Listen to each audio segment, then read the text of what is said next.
Hey guys, it's Julia and welcome back to my channel, and for today's video I'm going to be doing the Bookish Bookin book tag. I think is what it's called, at least I think that's how you say it, and I will have the creator and all the questions down below in case you want to check that out. And I was not tagged by anybody, but it doesn't stop me, so we're just gonna get right into the questions. And this is kind of a speed round because the sun is setting and I could get my light that I sometimes use, but daylight usually looks better, so we're gonna go with that. We're gonna get on with the questions. A well-loved book that you hated. For this, I'm gonna be going with Every Last Word by Tamara Island Stone, and I didn't hate this book. Like, I could appreciate aspects of it, but I didn't absolutely love it either. I think I gave it about a 2.5 stars, so it was just okay for me. And if you don't know, this is a YA book that involves OCD, and I just thought it was done in a way that I didn't find personally realistic. Next question is, what is a guilty pleasure book for you? For sure it's The Selection, because despite the writing being iffy and the main character being iffy, I still really enjoy the rest of the characters and the atmosphere and the concept. It's so interesting, and I don't hate America as much as a lot of people do, so The Selection's great. So, have you ever spoiled a book for someone? If so, what book? And I don't think I've technically went up to someone that they're reading a book and just flat out spoiled it. I'm sure I've done it before, unintentionally, but I don't usually do that with books. I've done it with TV shows before, not intentionally, or where they ask me what happens and I'm like, I gotta tell you now. But yeah, no, don't have an answer. Not with books, no, because people around me don't usually read, so I can't really spoil them. So, what book made you ugly cry? And if you've been here, you know that I've never cried from a book yet, which I'm hoping that will change this year because I want it to. But a book that almost made me cry was Your Voice Is All I Hear by Leah Shear, and this is a YA not new release, but it was from September of 2015, so it's slightly new, sort of, depends what you consider a new release. And basically this involves mental illness that I can't say because it's kind of a spoiler, but this book was so hard-hitting. It just this is hard-hitting is all I'm gonna say, and had a really interesting kind of way it was done. It was done where the girl was supporting the boy rather than the boy supporting the girl, or just the girl and the boy supporting each other, which I don't think I've ever seen that done before, is where the girl is specifically helping the guy, which I really liked. I thought it was really interesting. So, and then next question is, what book have you read due to controversy? And I've definitely done this before.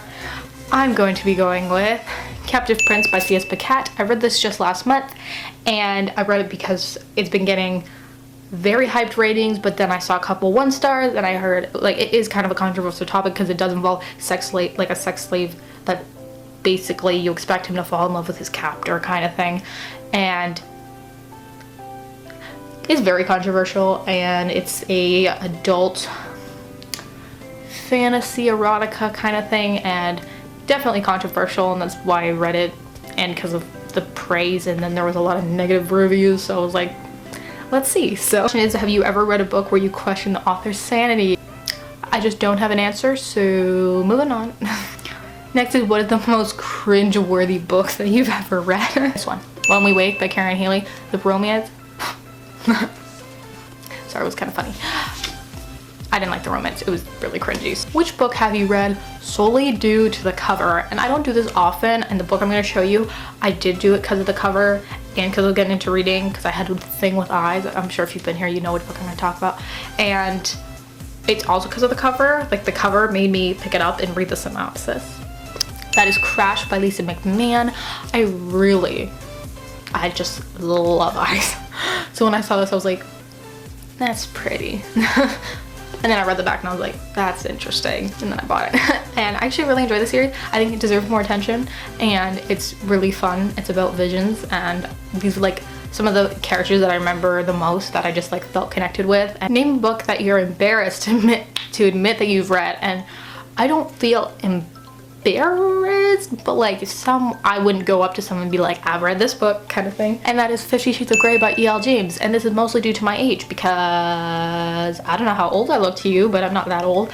And people are like, why did you read 50 Shades? And I'm just like, because I wanted to know what the hype was about. They're not horrible, they're controversial, they're weird, not weird, they're poorly written, and it was ridiculous, but I mean, they're alright, and they were fast reads, I guess. I'm not talking about this. An unknown book that you wish more people knew about. And so I'm going to be going with, this one's not necessarily unknown, but it is a new release, so it's not really out there as much. Not new release, but it was like a 2015 release, and it is Made You Up by Francesca Zappia, and this is a YA contemporary mental illness book, and it deals with schizophrenia, and I just loved this book. It was so good. It was on one of my top 15 books of 2015 list, and I really enjoyed it, and I would really recommend it, so check it out. Next is Name a Favorite Villain. Of course, going to be going with Sebastian from The Mortal Instruments, more in the second half than the first, but he's great. I like him, and he's one of my favorite villains ever, because I really liked him, but at the same time I hated him, but like I kind of loved him too, so I'm like, he's great. He's great. I think he's great. And yeah, favorite villain. For sure. Name a book that you read that you really enjoyed, but it's kind of outside of your comfort zone or out of your norm, I guess. For this, I'm going to be going with Crown of Midnight by Sarah J. Maas. And I read fantasy, but I'm not always into it.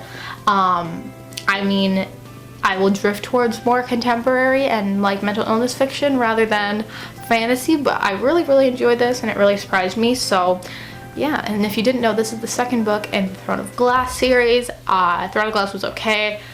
Like, it was like a 3.5, and then this one I loved. I gave it like a 4.5, and then Air of Fire went down to a 3, but I love Crown of Midnight nonetheless. So name tropes that you'd like to read about. In a way, I like the let's pretend we're dating but we're not, and then they fall in love, aka the film boyfriend. Always love it. Like, if it's overused, like, no, but like I like it when it's done right. So yeah, thank you guys so much for watching. That was the Bookish, Bookin, book tag. And again, all that stuff will be listed down below, as well as some people that I tag, because I can never think of, I can never do it on the spot. So those will be linked down below. So yeah, if you make booktube videos and I've seen you around commenting, or I've commented on your videos, definitely check the description box out. So I will see you guys very soon with a new video. Bye!